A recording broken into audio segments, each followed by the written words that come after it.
Hello, welcome to Retired Time Productions. I'm Dave. And I'm John. And today in this video we're going to be talking about what kind of computer you can use for Magix Movie Edit Pro. I promised my viewers that I would show them what hardware I had and just what was inside the box on the computer that I'm using. Just got a new computer, by the way. It's back here, and we're going to talk about that next. And John will be going over some of the specific hardware since he's so good at it. But generally what you need in your computer is you're going to need a fast processor. A ton of RAM. Yeah. You're going to need a really high-end video card for the graphics because the GPU on the graphics card really does a lot of the work when you're doing movie editing. And there's a few other things you probably need too, like hard drive space. Yeah, hard drive space, especially fast hard drives. And we prefer NVIDIA for the graphics card, by the way. Yeah. Welcome to Retired Time Productions. Magix Movie Edit Pro only works on the PCs. It doesn't work on the Macs. So that's why we bought a PC, and that's why we populated with parts for a PC. And we're going to talk about that now. So here's John, and he's going to talk about the parts in the box. Let's take a look at what you get with the BB931 gaming computer from iBuyPower. Just to give you an idea how fast this gaming machine is, here I have 5 tracks of video, all being previewed at the same time. And if I play it, right here you can see that the machine can easily handle playing all 5 videos and 5 tracks of audio at once. So we bought the iBuyPower from Best Buy because we thought it'd be way too much trouble to pick out the parts that we wanted and still get a good processor and all that, and still be able to get what we want. And so we thought it'd be just too time consuming. We wanted to get it done as fast as we could, and so we bought one pre-built. Now that said, we did do a few changes of our own. We added mainly we just added another hard drive in. So one thing you might notice, it does come with its own keyboard and mouse out of the box. You might be able to get it without that, but just so you know. And it has 4 slots of up to 16 gigabytes each, and they're right there. And we have 16 gigabytes, 2 of them with 8 slots. With 8 gigs, I mean. And also we got a 64-bit i7 7700K 7th gen quad core with hyper threading, and it's a speed of 4.2 gigahertz with a 4.5 gigahertz max turbo, and that's underneath it. It also comes with a 240 gigabyte solid state drive and a 1 terabyte hard drive.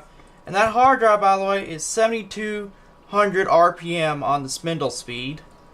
And then we also added our own drive, which is a 1 terabyte as well. And I don't remember the speed on that one. So, and they're actually on the back side of the computer. You can't see them. Yeah, they're on the back there. You can't see them. Well, except for the solid state, it's right there.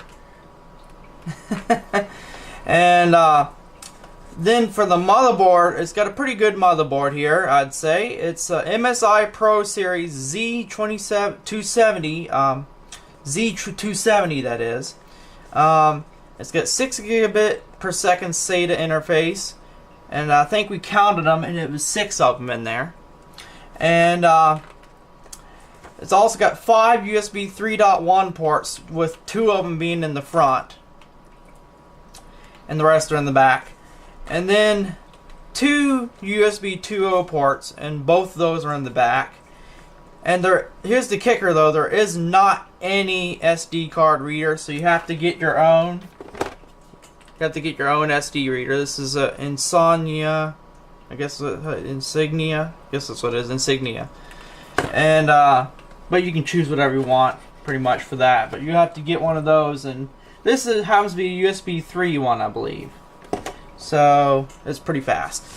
And then next we're going to go on to the graphics card and other graphics stuff. We have an NVIDIA GeForce GTX 1080, and by the way, the 1080 is just the model number. It has nothing to do with resolution. and it's an 8 GB RAM in it, and it's branded as MSI Armor. It has 4K support up to 60 Hz, which is 30 frames per second. Now you can probably get faster than that on lower resolutions. And video ports, it has one HDMI, and that's an HDMI 2 port. And there's 3 display ports and 1 DVI port. And now for the audio, it's got Realtek High Definition 7.1 surround sound with 3 assignable ports for the surround sound speakers. Now on to the interfacing for network. And we got built into the motherboard, we have an Ethernet, which is gigabit, and also on the little dongle connected to a USB bus, we have a Wi-Fi dongle inside the case. Now that may be a problem for some people who have their Wi-Fi router away from it. They may want to move that to the outside because the case may obstruct the signal. That's one thing to keep in mind. And as for the expansion slots, there are 2 M.2 ports, and that's something new we haven't even heard of before until recently. So those are right there and right there. And there are special ports. They're faster than SATA ports when it comes to solid state drives. You can get a solid state M.2 port drive, and it'll run a lot faster. But also, you can get other drives too, like networking drives such as Bluetooth. I mean, not drives, networking cards such as Bluetooth and things like that. And they also fit in there. So that's kind of interesting. And also there's 5 PCIe slots, and one of them is this little short thing right there, and the rest are all the long ones. And the short one, as you see, is right next to that M.2. So that may have something to do with that too. We haven't did much onto that yet.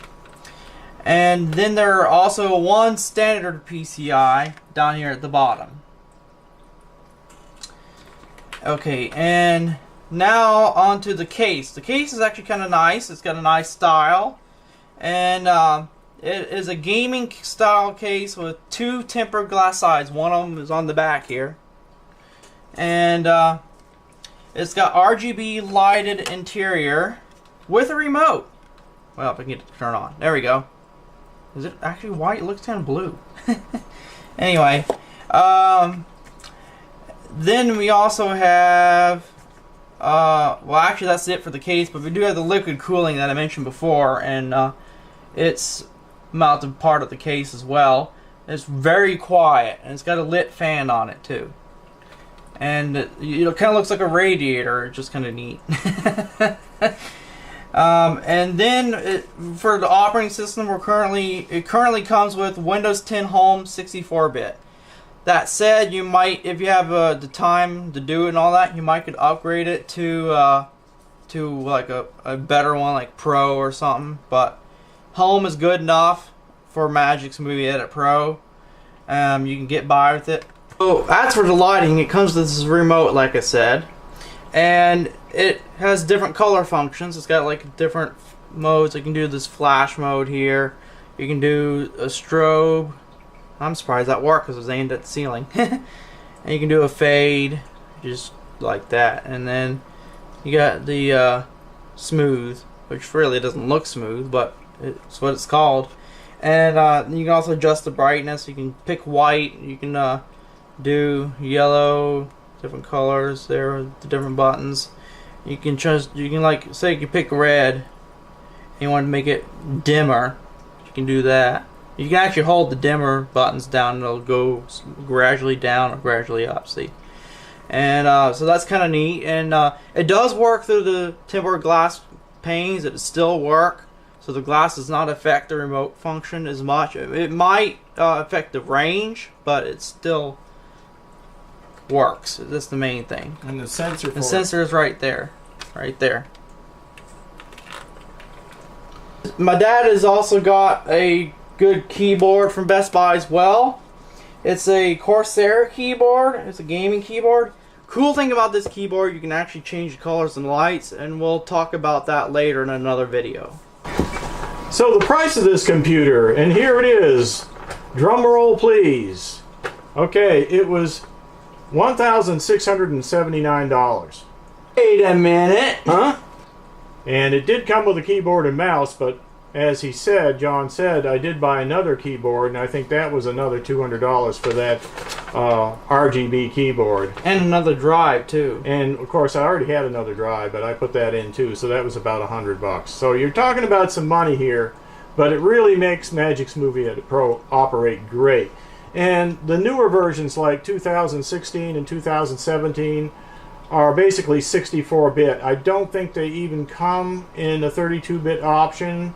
I know the previous versions did, so you have to have a 64-bit operating system like Windows x64, so that's what's on there. And gaming machines are a good way to go. I'm sure there's some other ones on the market. If you know any that you use or you've heard about, you could mention that under the video. Okay, so thanks to John for giving that great explanation. He's so detailed on all of that technical stuff, and I really need him when it comes down to the serious technical advice. So thanks to John, and we'll see you all later.